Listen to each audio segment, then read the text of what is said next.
खाद्यान्न में चावल एक ऐसा खाद्यान्न है जिसे पूरे भारत में सबसे अधिक खाया जाता है। धान एक सर्वव्यापी फसल है। अंटार्कटिका छोड़ दुनिया के सभी महाद्वीपों में धान की खेती की जाती है। 1500 से 800 ईसा पूर्व से इसकी खेती के प्रमाण मिलते हैं। हिंदू पौराणिक ग्रंथों में भी धान का उल्लेख मिलता है। एशिया में विश्व भर का 90% धान का उत्पादन और उपभोग होता है। इतिहासकारों के अनुसार चावल की इंडिका किस्म बर्मा के माध्यम से पूर्वी हिमालय यानी उत्तर पूर्वी भारत की तलहटी वाले क्षेत्रों में लगाई गई, जबकि थाईलैंड, वियतनाम, दक्षिणी चीन में बिही किस्म की जंगली घास को पालतू बनाया गया और इसे ही भारत में लाया गया। चावल किसी भी किस्म का हो, उसका मूल गुण होता है उसमें स्थित भरपूर मात्रा में पाए जाने वाला कार्बोहाइड्रेट। कार्बोहाइड्रेट काम करने की ऊर्जा प्रदान करता है। विटामिन, फाइबर, नियासिन, कैल्शियम और आयरन जैसे पोषक तत्व चावल में पाए जाते हैं। चावल में हानिकारक कार्बोहाइड्रेट और कोलेस्ट्रॉल नहीं होता है, इसलिए ये मोटापा नहीं बढ़ाता। ब्राउन राइस में कैंसर रोधी फाइबर पाया जाता है। कई शोधकर्ताओं का कहना है कि चावल में पाए जाने वाला इंसोल्यूब फाइबर कैंसर को बढ़ाने वाली कोशिकाओं को नियंत्रित करता है। फाइबर में विटामिन ए और सी होता है। ये खनिज तत्व कैंसर को शरीर से दूर रखता है। चावल में पाए जाने वाला स्टार्च भी बीमारियों को दूर रखता है। धान एक अत्यंत महत्वपूर्ण परिवर्तनशील पौधा है। इसकी खेती पारिस्थितिकीय विविधताओं में की जा सकती है। भारत के कुल खेती के क्षेत्रफल के 1/3 भाग पर धान की खेती की जाती है। धान की अधिक पैदावार पाने के लिए कुछ बातों का ध्यान देना आवश्यक है, जैसे स्थानीय परिस्थितियों, क्षेत्रीय जलवायु, मिट्टी, सिंचाई के साधन, बुआई और रोपाई की अनुकूलता के अनुसार ही धान की संस्तुत प्रजातियों का चयन करना चाहिए। शुद्ध प्रमाणित बीज की ही बुआई करें। मृदा परीक्षण के आधार पर संस्तुत उर्वरकों, हरी खाद या जैविक खाद का समय से और संस्तुत मात्रा में ही प्रयोग करना चाहिए। भूमि, धान की खेती के लिए सबसे अधिक उपयुक्त भूमि मटियार दोमट और दोमट भूमि होती है।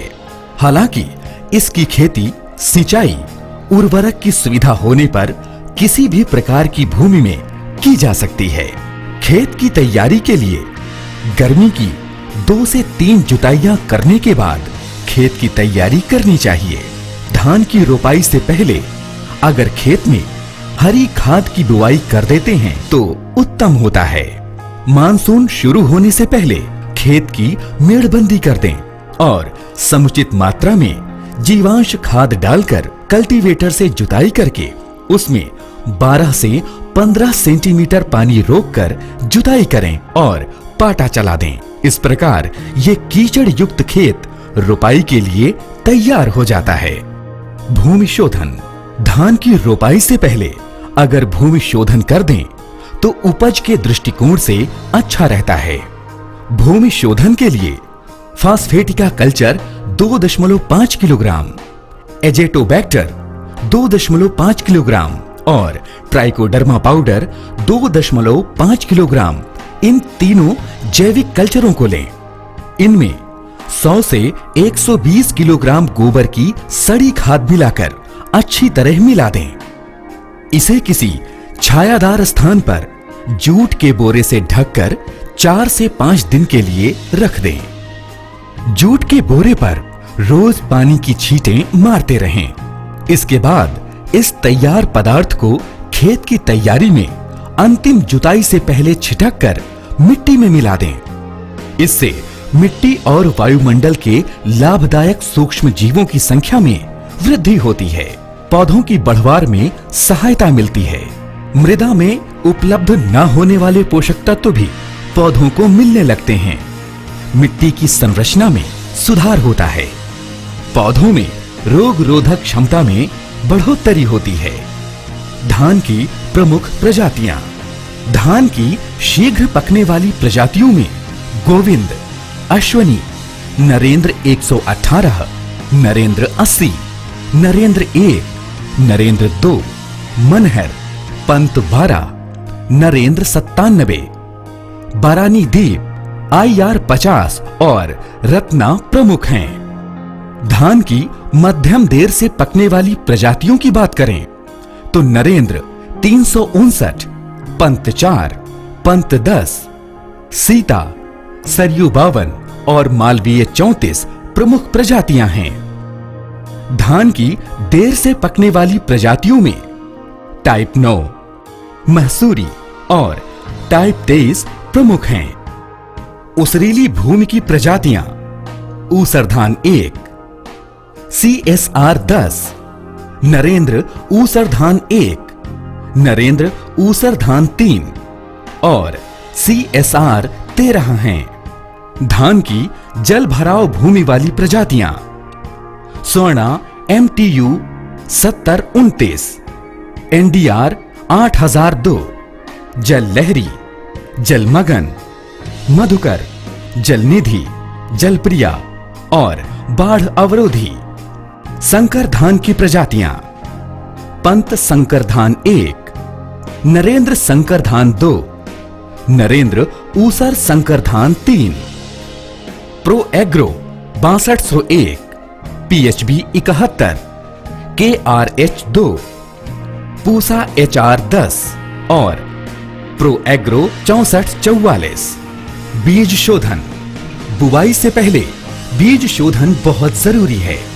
इसके लिए 2.5 ग्राम थीरम या 2.5 ग्राम कार्बेंडाजिम अथवा 5 ग्राम ट्राइकोडर्मा में से किसी एक रसायन से प्रति किलोग्राम बीज की दर से किसी साफ टैंक में बीज और कोई एक रसायन को डालकर तथा 4 ग्राम स्ट्रेप्टोसाइक्लिन प्रति 25 किलोग्राम बीज की दर से मिलाकर रात भर पानी में भिगोते हैं। दूसरे दिन बीज को पानी में से छानकर किसी छायादार स्थान पर रखकर जूट के बोरे से 24 से 48 घंटे तक के लिए अंकुरण के लिए रख देते हैं।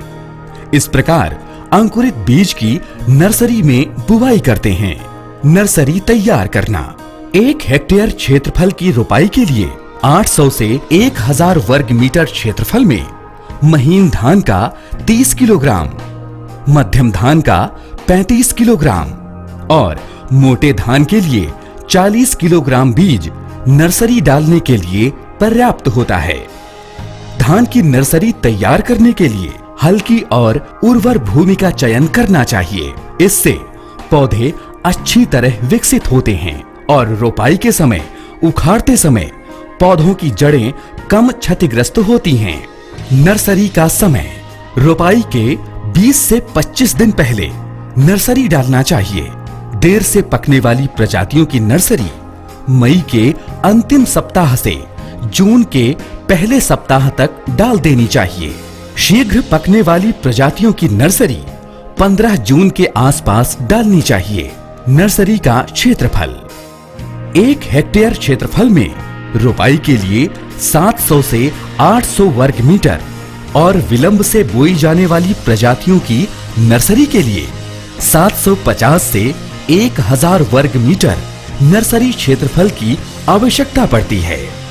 रोपाई साधारणतया उर्वरा भूमि में 20 गुणे 10 सेंटीमीटर या 20 गुणे 15 सेंटीमीटर पर रोपाई करते हैं। एक स्थान पर 2 से 3 पौधे लगाते हैं।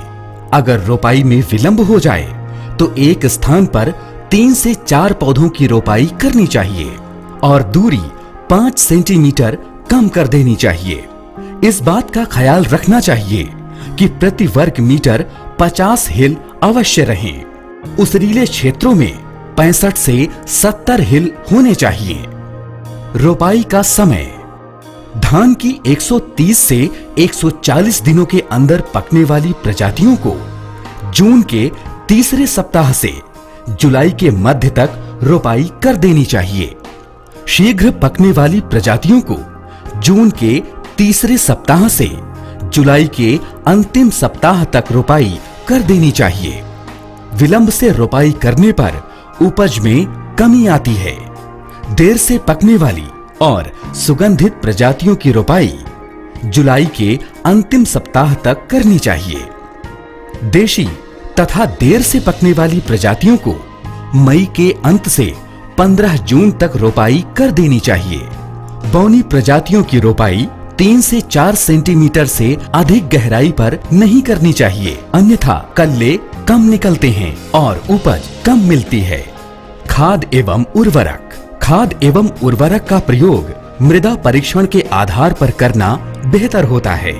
अच्छी उपज पाने के लिए कंपोस्ट खाद 100 से 112 क्विंटल प्रति हेक्टेयर प्रयोग करें। सिंचित दशा में अधिक उपज देने वाली प्रजातियों के लिए 120 किलोग्राम नाइट्रोजन, 60 किलोग्राम फास्फोरस और 60 किलोग्राम पोटाश प्रति हेक्टेयर प्रयोग करना चाहिए। देशी प्रजातियों के लिए 60 किलोग्राम नाइट्रोजन, 30 किलोग्राम फास्फोरस और 30 किलोग्राम पोटाश प्रति हेक्टेयर की दर से प्रयोग करें। संकर प्रजातियों के लिए 150 किलोग्राम नाइट्रोजन, 75 किलोग्राम फास्फोरस और 60 किलोग्राम पोटाश प्रति हेक्टेयर प्रयोग करें। सिंचाई। धान अर्ध जलीय पौधा है। इसकी जल की मांग दूसरी फसलों की अपेक्षा अधिक होती है। वैसे तो धान की रोपाई बरसात के दिनों में की जाती है। इस समय खेतों में पर्याप्त रूप से पानी रहता है। अगर वर्षा पर्याप्त रूप से नहीं हुई तो सिंचाई की पर्याप्त सुविधा रहने पर रोपाई के 1 सप्ताह तक कल्ले फूटते समय, बाली बनते समय, फूल निकलते समय और दाना भरते समय खेत में 4 से 5 सेंटीमीटर पानी रहना फसल के लिए लाभकारी होता है। प्रमुख खरपतवार। धान में चौड़ी पत्ती वाले खरपतवार और घास कुल के तमाम खरपतवार पाए जाते हैं। ये खरपतवार उत्पादन तो प्रभावित करते ही हैं, साथ ही कीड़ों मकोड़ों और रोगों के वाहक बनते हैं।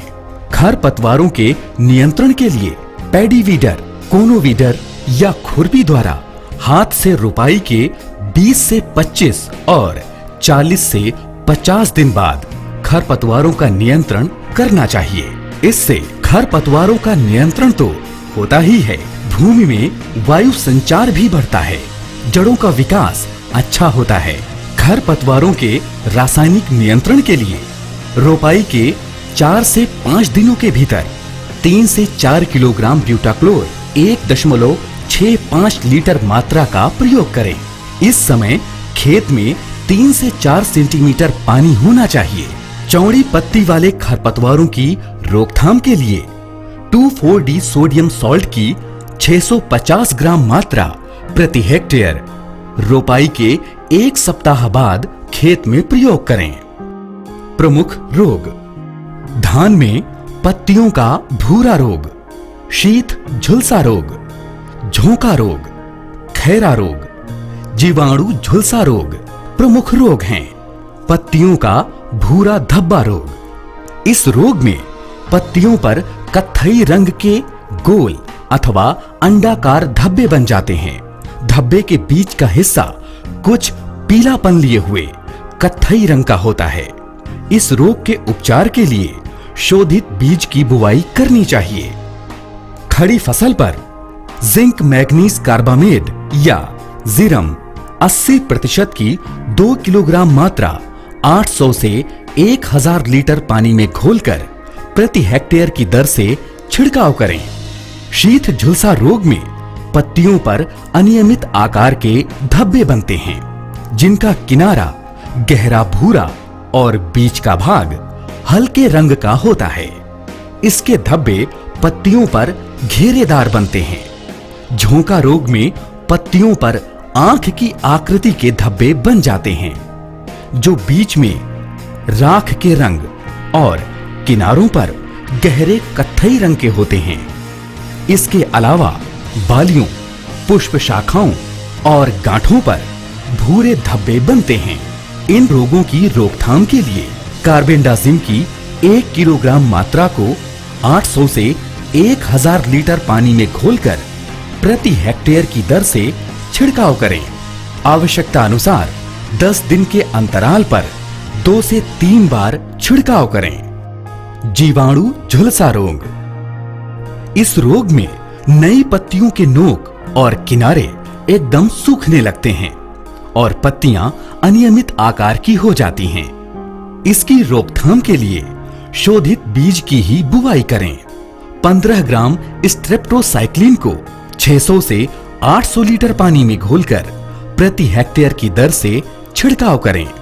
जरूरत के हिसाब से 10 से 15 दिन के अंतराल पर 2 से 3 छिड़काव करें। खैरा रोग। खैरा रोग जिंक की कमी से होता है। इस रोग के प्रकोप से पत्तियां पीली पड़ जाती हैं। बाद में कत्थई रंग के धब्बे पड़ जाते हैं। धान में खैरा रोग की रोकथाम के लिए 5 किलोग्राम जिंक सल्फेट को 20 किलोग्राम यूरिया और 2.5 किलोग्राम बुझे चूने के साथ 800 से 1000 लीटर पानी में घोलकर प्रति हेक्टेयर की दर से छिड़काव करें। प्रमुख कीट दीमक जड़, तने या बुआई के बाद बीजों को खाकर नष्ट कर देता है। दीमक से नियंत्रण के लिए खेत की अंतिम जुताई के समय लिंडेन धूल 1.3% को 25 से 30 किलोग्राम प्रति हेक्टेयर की दर से प्रयोग करें। पत्ती लपेटक कीट, तना बेधक, बंका कीट एवं हिस्पा कीट। पत्ती लपेटक कीट की सूंडियां धान की पत्तियों के दोनों किनारों को जोड़कर नाली नुमा बना देती हैं। इसी के अंदर रहकर पत्तियों को खुरच खुरच कर खाती हैं। तना बेधक कीट की मादा पत्तियों पर समूह बनाकर अंडा देती है। इन अंडों से निकली सूंडियों के आक्रमण से फसल की वानस्पतिक अवस्था में मृतिगोब तथा बाद में प्रकोप होने पर सफेद बालियां बनती हैं। बंका कीट की सूंडियां पत्तियों को अपने शरीर के बराबर काटकर खोल बना लेती हैं। इसी में रहकर पत्तियों से चिपककर हरे भाग को खुरच खुरच कर खाती रहती हैं। हिस्पा कीट के गिडार और प्रौढ़ पत्तियों में सुरंग बनाकर हरे भाग को खाते हैं।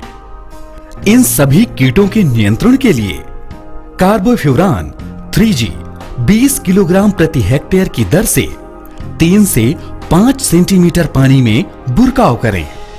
इसके अलावा क्यूनॉल-फॉस 25% EC की 1.5 लीटर मात्रा अथवा मोनोक्रोटोफास 36% SL के 1.25 मात्रा को 500 से 600 लीटर पानी में घोलकर छिड़काव करें। गंधी बग।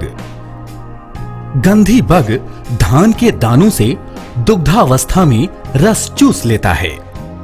रोकथाम के लिए मेलाथियान 5% या फेनवेलरेट 0.4% धूल 20 से 25 किलोग्राम प्रति हेक्टेयर सुबह या शाम को बुरकाव करें। कटाई, मड़ाई एवं भंडारण।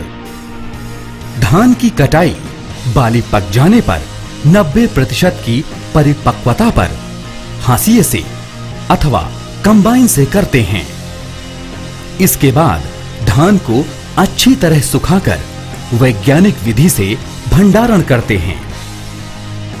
धान की अच्छी उपज के लिए कुछ प्रभावी बिंदु: जीवांश खाद एवं हरी खाद का प्रयोग करें। शुद्ध एवं प्रमाणित बीज की बुआई बीज शोधन के बाद करें। प्रजातियों का चयन स्थान, समय एवं सुविधा विशेष के आधार पर करें।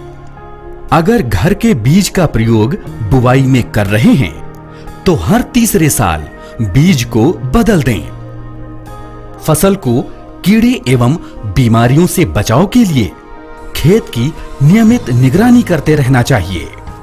धान की खेती यदि समय से और उन्नत तकनीकी के साथ की जाए तो ये किसानों के लिए अत्यंत लाभकारी साबित होती है। जरूरत सिर्फ जागरूकता की होती है, साथ ही जरूरत इस बात की भी कि किसान परंपरागत खेती के तरीकों को छोड़कर वैज्ञानिक पद्धति को अपनाए।